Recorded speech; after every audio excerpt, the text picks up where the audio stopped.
Je suis déjà avec notre invité du jour. Il s'agit d'un artiste du Cultura Pays Vie. Il s'agit d'Eclipse Mososo. Yes, on a bango, donc tout ça a déjà entraîné tout à l'heure.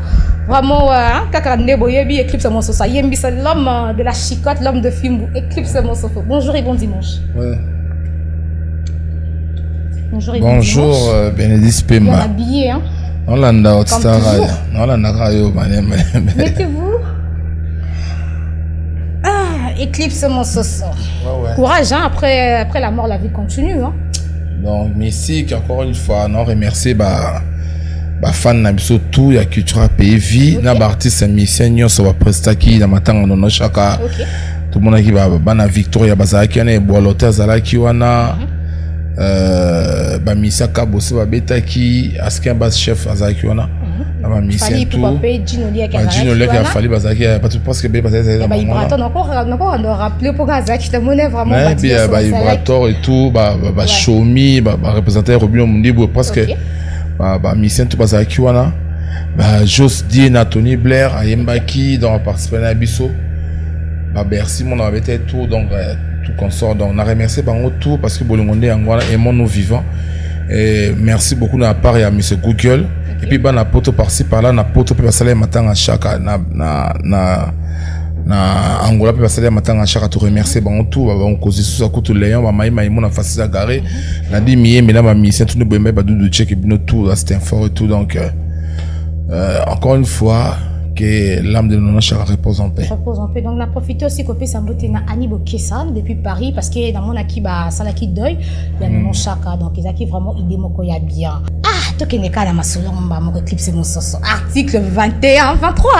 Article 23. Tu es baké que Ezalaki album Moussoussi bo changer combo. Ezalaki bo amabe bo changer combo bo zongina. Article 23. Article 23 l'axani. Album d'abord ça y boit ma bé mais tant où tu vas te réfléchir et puis tu as mis Google migo boit bien mes examens tu vas dire bah tu traverses que générique moi boy bah générique faut bien un article 23 parce que tu parler sur la constitution en Mboka RDC c'est article moi ça article 23 c'est pourtant d'autres travailleurs non comme on a pas sortant d'autres travailleurs comme à Mobu ma ça prise moi côté Jacques avait un beau ça côté mais mon générique comme on a vu comme dans article 23 mais pas beaucoup ça comme album te mon banaki ce que tout ça quand ça ba fan sont sur les réseaux sociaux ba fan ba voter album comme ma été au travail ça d'ailleurs penser mon bois ma bé monter ma bé bois sur album bois ma bé ablo ma bon dans article 22 sur le bela et ça article moi dans la constitution ya RDC. Et ça, article 23, parmi les articles de la Constitution, et là, sur la liberté d'expression. Donc, tu es libre de parler, d'écrire et de publier tout ce que tu veux, mais sauf que troubler l'ordre public. Pour ce troubler l'ordre public, l'État a s'en charger. Moi, en tant que Batamaye, l'État a monsieur Google, monsieur examen, non. Faut tout expliquer, on a une constitution dans notre pays, tu vois. Donc, constitution Zali, et puis article 23 de la liberté d'expression. Et puis, nous, ta presse, ou tel, puis nous trop. Moi, nous, nous, télé, tout le monde, a battu. Avec la télé, comment marquer, comment dire n'importe quoi sur un président de la République. Papa Nabiso Félix Tshilombo, Moutoena, a valoriser, droit, il y a Congolais. Au moins, qui donne trop. Donc, il y a moins de tout rappeler battu. Ce qu'au moins, tu as un générique, album comme article 23, mais tu as un générique, moi, ça a un titre, article 23, générique, sous titre, Kilelo. Ce qu'on a article 23, on a un zobo à crime, on a 4, on a pour expliquer battu. La constitution, on va sonner là, quoi, on a changé la constitution, tu as présent, oh, bobo. M'a fait comprendre, ok, la constitution, en inga la pesa. Donc, la constitution, en inga l'axi, beaucoup les konzi à écolo. Comprendre. Donc beaucoup likonzi ya écolo parce que ça crie phare on a boire na générique en article 23 pour nous expliquer bah tout que oui tu parler sur la constitution au moni valeur quoi qui est sous nom animateur tout malheureusement ils ont bleu ça moto tinela ka micro na WhatsApp on a des volants bon la télé za te po voilà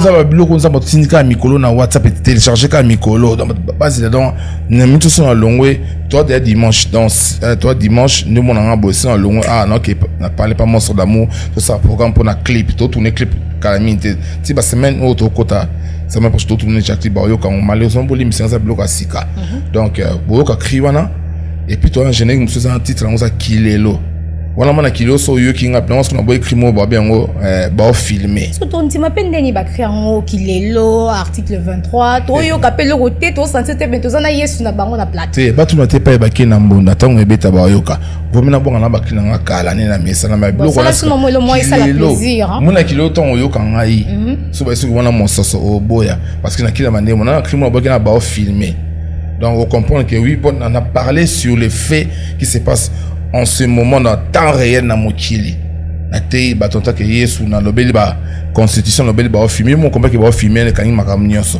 na ba tonga rabadu na ba sala rabu na ba balinga ba sia batu na ba sala mambuzo ba mona ba téléphone na bango bon se ba bi na kina ba filmer ba bi na mpoisa donc bah yo polinga non ba sa batuté donc yo pour ba non ba vidéo no peut-être bima na antenne internet et ben na chef d'orchestre monsieur Google monsieur examen na ko sa ba buso ba na te donc chef d'orchestre qui tu rappelles vio ça na keba ko baksa suko keba donc des fois te comprendre on obite na ba blo na kala net ba o ba binga déjà net ba moko keba ko banga monganga yo eclipse lera simba ba kujiga ye Zotama, enzote.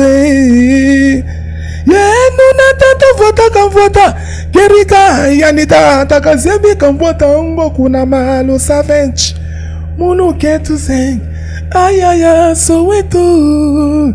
Datakazebi kamvota ko. Awesba. Ba kitire meta ki bato babini bayoki misika kuwa bayoka ayaya soma mote mwane tika kotala moye oya ba mokuke bako eba akuna masizole tatu yoyo ale motali bamba liakana fulwe kachi bango na tata na bango ba pakati mbangwe oh la la mama yi comprends donc oya ba blo net ba ibile deni kambayo ibila nkotwe ibila nkoto na boka trop na oya tobina mopanzi nanana mopanzi donc na boya na oya supuna na actualité ou tout récemment net ba blo net ba hymne national ba cri na banana ibina de saba couturier yolele singe kotana tonga Toko bina da saba couturier mama kachi bina da saba couturier toko bina singe kotana tonga ale soko zakani fimu Chicot, soko félicitations pati c'est mon socio parce que ya suka siko nzamba dotuneza za mesena madame boke wapi kuna bongo bino bana mike boke wapi baninga na kelasi yoke wapi toza na mosala yoke wapi bonjour tantino ke wapi comprendre biso boka to te ya to bisa ba conseil voilà Eclipse mon socio inspiration na il a ka ondegeni parce que presque ba créer na yo obwaki ba binango ya Congo mtako boya ngazate s'il faut le dire parce que il faut vraiment commencer à avoir de bonnes habitudes de reconnaître de bonnes personnes de son vivant les immortaliser et ça la bien tant que bino ba artiste na biso bozo ça la mi ça la bien il faut vraiment tout encourager rabino il faut tout féliciter rabino mais inspiration na yo il a ka ondeni parce que mutam tala ndenge na inspiration il a ka non vraiment nga blo na nza matina yanga na WhatsApp donc nous avons commencé l'année WhatsApp. Bien sûr, nous avons déjà canal 14 nous avons la télépathie sur la minute depuis WhatsApp écrit parce que nous avons ça idée on a personne pas mutu. Nous avons matin on plan WhatsApp, nous avons film on a nous avons net film 5 ans 6 na 6 et bien il va craver non ça clé. La gicotte a existé depuis la création du monde. Comprendre mutali boso za film na mokizaki Adam na Eve to mabuka mibeko parce que des films za synonyme ya correction film za kate ochim to bono faire le piate wa to salika geste pour accompagner makama lobo na loba mais film za synonyme ya correction tant Adam na Eve mabuka mibeko nza mutali boso beta bon film après tu vois mon grand père Jésus-Christ abeta ni église film la chicotte a déjà existé mais pour nous idée il y a continuer ta mélodie animation il faut ça quand nous avons na WhatsApp pour na Congo comment les lobo animateur bon ma bêtise ça ko bouler ka film non que non il faut que ba crime aux ba partir en autres moi si ba attends comment ba sexe ba ya ba nzele ya ba job lo moi bon comprend et puis tu écouter la jeunesse le ko ba ba comment même pesa tourna ba gene ba noir tant au kabelo bon senti ya za jina ba etamo ba mon danger mais ba bien ba animateur vous abo pratiquer en mingi pour na ba inspiration qui on aller au qui on melimo ba gene et wala ba buzo ba te yo maneza au repesa ma mutu ta to bombo na gene yango mela c'est so crime bo ele ka film en ça nous buzo ma comme ba buzo ba en bon de même intention de tabac au senti que non nous tourner et fonctionner sous bien te comme tu n'étais pas boire bien en tant que comment va partir aux autres moi si mon drink et mais nga tant que mutu on zamba ça le bien nga yeso animateur pourquoi parce que depuis na bana carrière tu non na boire bêtise te na ba kim suna sala tala ba kim suna boire ba nino ale mamu wanya René Kalala papa que c'est Coco Chimbo que c'est la place pique il est interdit de fumer c'est la place pique oh là là kodila yo ba qualité ma yo ba qualité comprends non t'es en animation il est interdit de fumer sur la place publique na bete lo mususu hey mama soda kangi kulune ba policier ba boyi moye bizwa ale tika kulune ma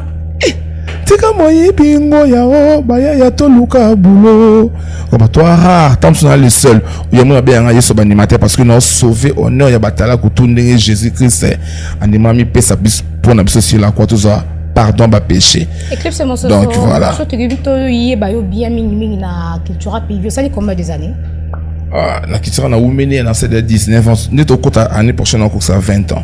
Donc 20 ans dans culture pays Visson Kolongo à ce Kenya orchestre aux Zakawana mais aux Elanini aux jours à venir aux ala bien il faut créer moi le kono pas le moni ba biloko wana dans la vie il faut savoir ce que tu es en train de faire et bah je suis un homme je suis un humain na attends ce na moi si on a na bana na vivaka il faut la musique comme boulot comme job net yo ça besoin musala na obi kila non ça boulot na Bénédicte tout ba filmer nga na moi peut déjà passer na bata régime no ba jeune on sorti ba jeune na ba swag ba on tout dans deux fois ba jeune on ça le natango quoi et puis ba ça ba caméra on tout ça le natango Eclipse nous parlons de l'article 23 aux albums na bino bozo dans le bilan shot moi ce qu'on a bini na sala parce que na bi na après c'était maintenant après so bozo na longwa bozo attention ba nem bozo non parce que l'avenir appartient à Dieu dans la charge dans comme orchestre net culture PV et puis dans ba projet belé il faut na réaliser na des chansons dans l'album on a côté mon album tout ça album article 23 on a Denzembo il y a des chansons album d'abord ça combien de titres il y a plus de 20 chansons on a des chansons c'est moment titre on a notaire de BX na yembinga mona monstre na ba musicien et puis musu ça deux fois maître oui mais déplique ça feature depuis Pomba Nuance on a mamutu rien avant l'animation na yembi pina bo kanga na chant comment on a Eclipse animateur na mouvement il y a président Félix Oazié quoi apprécié des chansons parce que des chansons on a apprécié dans cadre de reconnaissance pour ça les 20 ans dans mouvement c'est ça on reconnaissance donc à mon vraiment gay on est capable de rejoindre des chansons et ça tout ça album mané bazan batoro yemela nga attaque Yesu animateur on a ba ndenge na rapé beaucoup des personnes ba monani notaire de BX na Chikolubana beti débord na kana nga cha 3 plans mais et puis so chepenze pour la culture faisant nzimo parce que chanze pour orchestre parole et mon na chedenze muzaka nenza masala makam na chedenze mbo tout mais na so pe que chapa chant ba mission so pe che ba indi ba quitte pas de na ba fleur mais boyo kanga na yembi na depuis Pomba Niès na yembi sérieusement et puis dans nzimo so na mon ba musicien et puis na bois qui déjeuner et bi mikolo article 21 na kilelo donc vous avez déjà sauté. Voilà, te retenir Neni et puis ma dédicace non pour tout Kabwana. Tu alors retenir quand Denzembo wana notaire de BX, na un monstre, micro ba benga mes examens na musicien et puis deux fois maître na un depuis Pomba Nuance boyo quand on peut dans ça blo ba merveille na kati. Wa balinga ngai bo benga na piste 243 81 91 89 741. Parlons maintenant de l'artiste Fally Ipupa. Comme on vous a dit tout à l'heure que l'artiste Fally Ipupa avait remporté un trophée Afrique aux États-Unis. Nous sommes avec les amis de F Victime. Je suis avec Gino Liak, mon vieux. Il y a Gino déjà sur notre plateau. Bonjour et bon dimanche à Gino. Ouais, bonjour.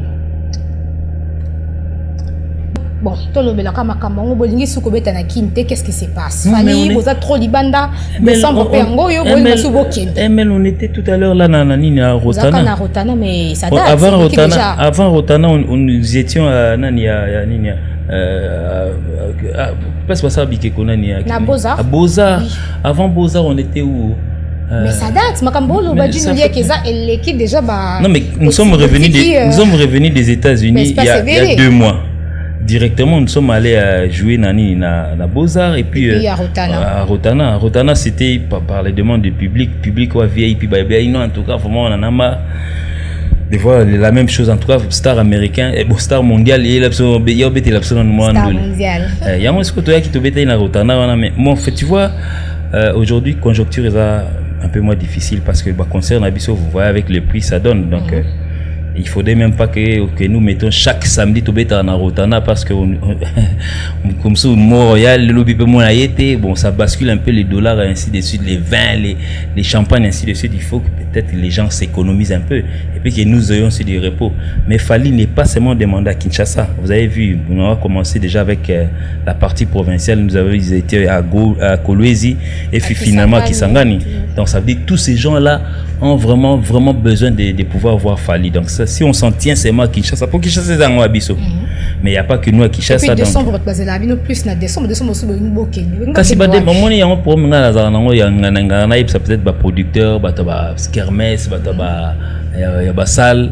déjà il faut acheter les dates sont toujours achetées peut-être dès le 1er janvier on mi calculer déjà sur 50% en tout cas Fally au betelanga kermesse ya Kinzinga les 15 décembre au PC d'Ambon nous on va faire quoi donc ça veut dire si on prend temps sous Tanzanie bengi sur le 15 décembre na Kinzinga bazwa ipso déjà donc ça veut dire surtout les 14 décembre bete na pointe non on fera un effort le gars peut-être sous disponibilité ba jet et goya ya bia babu nanjili Kinzinga mamoto kedi to beti donc c'est les demandes sont moins avec les Quinois ça qui dit à la va vite bon on va avoir problème le gars to beta samedi to beta samedi Fally samedi ben louqué vendredi na ba 22h oh non mais tu veux dire est-ce que événement s'est passé hier oui non c'était pas hier c'était le jeudi passé événement moi lequel jeudi parce qu'aujourd'hui nous sommes dimanche oui avant-hier c'était quoi conférence de presse et Innocent Baloumé vous êtes au courant bon j'ai vu ça sur les réseaux sociaux et ça qu'on dit comme un jeune frère oui ça va en tout cas vraiment oui ça va en tout cas vraiment si les Congolais aujourd'hui se réveillent accompagne le number one aujourd'hui ça fait quand même du bien parce que Fally a toujours dit qu'il non aller là déjà des fois que non chaque fois soit qu'il n'a pas place on a qu'il n'a raillé aujourd'hui s'il y a un jeune aujourd'hui qui monte qui voudrait peut-être être secondé en fait pas secondé être accompagné de son grand frère c'est pas aussi mauvais parce que le grand frère Babi non vaut mieux être local qu'international bon en fait non on vous laisse les locales donc amusez-vous bien comme il y a des jeunes aujourd'hui qui ont compris que non bon en fait ils veulent aller à l'international il y a pas que lui il y a aussi Gaze Mawete qui a fait le premier pas à Zénith de Paris qui vise déjà donc lui aussi est en train de regarder vers les extérieurs c'est aussi bien donc en tout cas vraiment félicitations à lui qu'il aille de l'avant et puis c'est bon. Voilà, dis-nous que moi yasuka pour na dimanche et puis ba dédicace na yo. Ouais ba dédicace d'un Snabulwa na banda na Spout Malumbu donc ça veut dire c'est un frère à moi. Bon ngai naza nga jomu na tena. Bon comment tu n'as pour moi bon bref. Comment non t'inquiète. T'inquiète. En tout cas vraiment je demande à tous les musiciens donc des fois faut passer à plateau en tout cas qui toque dans c'est lumineux donc ça ressemble à Hollywood. Ah merci. Donc en tout cas vraiment de pouvoir venir ici et puis ouais au ça va chaîne ba tout na ba concurrence illégale bobo ozo démarrer car ozo lingo gazé ne si salimba te oye o garé na yo côté o sale émission après OK na yo. Et dis-nous. Non mais je viens de me croiser avec un jeune en fait il était musicien chez non, chez Wiranson, il était. Non, mais je l'ai vu aussi dans une des trois. Bon, la samba. Qui cherche papa qui cherche. Ouais, donc ça veut dire, on s'est dit bonjour. Vous voyez, vous voyez, la jeunesse aujourd'hui, c'est comme ça, il faut se dire bonjour. Il faut pas faire l'hypocrisie, oh non, comme si moi je le connaissais pas. Nga kena wavi la wana. On en a vendu boy. John azo imbalwa soso. Bon, soso quoi te mais oui malikolo. Les coqs. Pas bien les coqs on est. Azo mata. Donc ça fait quand même du bien de pouvoir voir les jeunes comme ça. Nga kenda kuna natala rappelé votre confrère d'Antenne A. Lui aussi chante là-bas, c'est quoi que c'est dimanche. Ouais, j'ai oublié son nom, mais il y a aussi, chante bien aussi. Hein, oui, Thierry Diawa. Il y a aussi monsieur de BCBG, il y a Chaingenge, et Namona Repekuna. Qui on a mon en fait, j'y profite aussi pour faire. En fait, comme j'étais pas ici la fois dernière, mes condoléances à Cultura Pays Vimobimba avec leur président. Félix Oazé, quoi, ils ont perdu un grand chanteur, un grand animateur au nom de Nono Chaka, donc son petit frère qui nous a fait danser tantôt là dans Sedaya Mado, donc c'est comme donc ça veut dire qu'il a eu ça de son grand frère à Binicipé, donc ça veut dire en toi courage à Sedaya Mado et puis à tous les Cultura, je sais que vous avez perdu quelqu'un des biens, donc mais courage. Donc la musique continue et puis pour nous séparer, bon, bakinois tout. Comme ça, madame. T'es la fessée bakinois tout, mbote bakinois na bakinois et ça passe quand même à l'intérieur aussi. Bien sûr, bien sûr. Ouais, donc je profite. Bana Kisanga. Ces gens, en fait, il y a certaines personnes qui ont voulu nous coller Marmo ou Kisanga. Pour Babana, on déjà avant. Oh non, fallait voilà la Kisanga ni pour hôtel et athée. Tous hôtel, mais du moins au gâché fêti, à un hôtel à Ibi. Si vous voulez Ibi, tous on a cassé un hôtel ou on a pas tout le monde. Mon Ibi, parce qu'il y avait aussi un des vôtres, donc qui s'est prise pour film il y a enquêteur wana. Avant l'acceptation journaliste avant l'acceptation de nini un hôtel nini ba yibate on fallait mentir nini awa voyez les clés c'est lui qui détient les clés yani siko yo olobasko ndeni mutakisanga ni oyo ya journaliste oyo ozoluka base siko loba siko tokangi miyibi bakotaki siko ça pas mission pe loba banda siko ils peuvent ils ont volé donc ça dit c'est ça quoi.